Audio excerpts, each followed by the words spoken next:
or as to how we should approach this.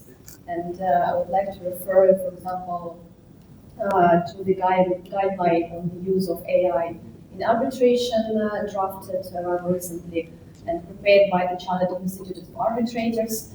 There they the risks of using AI in arbitration and there are risks such as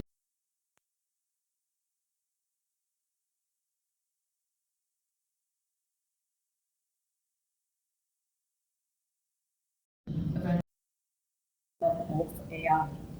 And what they propose, and one way to eliminate these risks in real life is, for example, to include the possibility of using AI in the terms of reference during the arbitration stage, so that the arbitrators or an arbitrator in advance is informed about the limits of the use of AI and how he or she can approach and use these tools in the proceedings.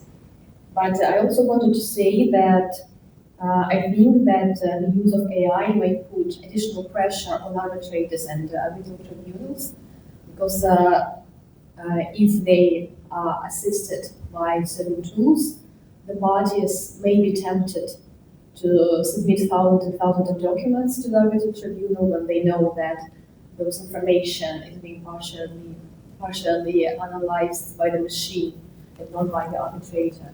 And parties may also demand from the tribunal to render awards to render awards faster, to prepare them faster, as they are aware that the tribunal is being assisted by the AI.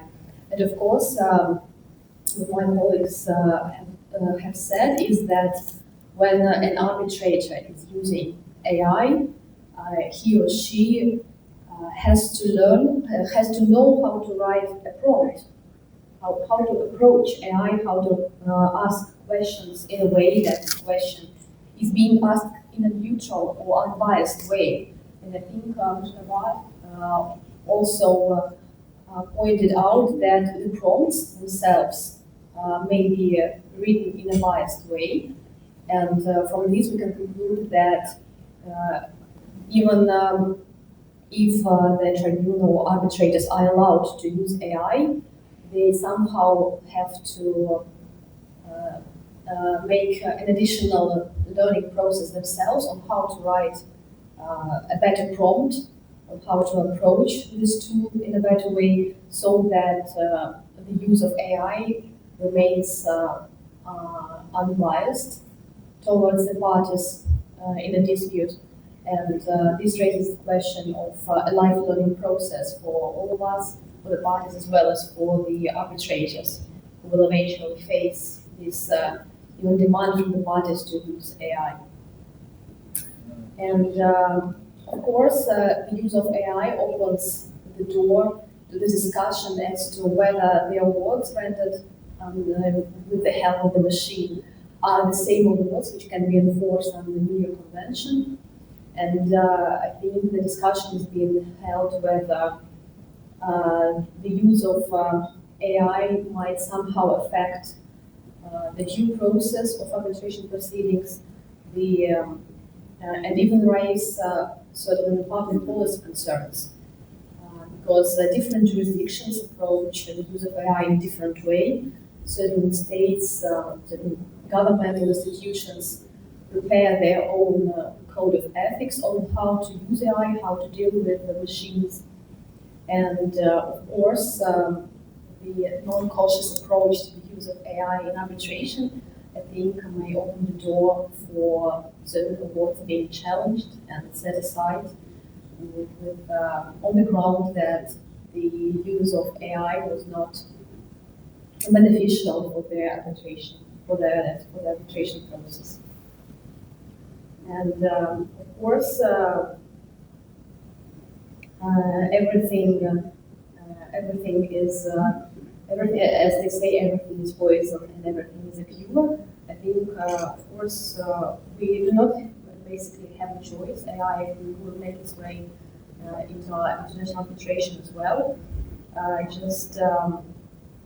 we have to approach it in a cautious way and always make sure that you delete your prompt from the final document that you submit, because there have been certain cases where a certain part of the prompt somehow remained in the final document. It was not like in Word, but maybe a paper or a certain submission.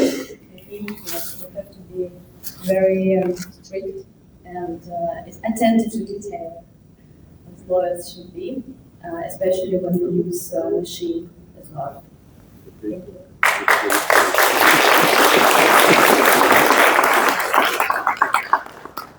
Thank you very much. I'd be very interested in whether you have any views on how AI can be better used or easily used or affected by tribunals in preparation of their reports, and how some of these risks potentially be managed.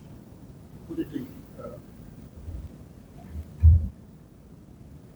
to summarize it as a point-by-point process, and let's say that we have moved into the arbitration phase and the case is before the tribunal. I think the most important issue is what happens in an arbitration. I am submitting my statement of claim, opposite party is submitting its statement of defense. Can we ask AI to draft a statement of claim and statement of defense? Absolutely not.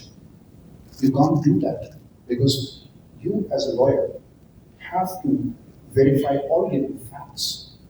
You cannot rely on an information without verifying the information.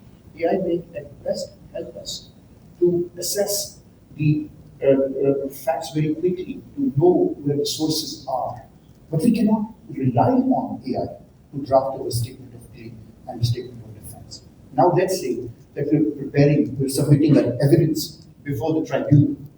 Can you draft a witness statement based on that? Oh my God, that itself goes against the basic ethics of the law. I think that would be undermining the whole process of making a deposition, because we want the person to give what the person believes to be the true and correct information. Now let's come to the process of the tribunal, the hearing before the tribunal. Of course you cannot rely on AI. The tribunal, you have to present your case, your facts, your issues before the tribunal. However, when the tribunal says, I reserve my judgment, can the tribunal then use AI, as Maya was trying to talk about? No, I don't think that the tribunal should ever refer to AI. There are two ways why it should. First, what the tribunal must do, not should do, what tribunal must do. Tribunal must say, party A, I want your post-hearing submission, and I want you to give me your prompt, and I, as an institution, as AIFC, I have recognized Claude as the LLM, which you should use to give me the prompt that you have prepared, give me that piece of information that came out of it. And this has to be from Claude, for example. Opposite party, please do the same thing. Give me your post-hearing submissions. Now, the judge has to decide the case in the same way as it would decide before. But what judge cannot do is draft a prompt, because the prompt has to be drafted in one way or the other. And that brings us to the particular question that you asked, which is so critical. And I learned it from a 21-year-old boy who explained to me the difference. I heard a young boy in Oxford, he was saying there is a huge difference between hallucination and lying. And I tried to overhear this conversation.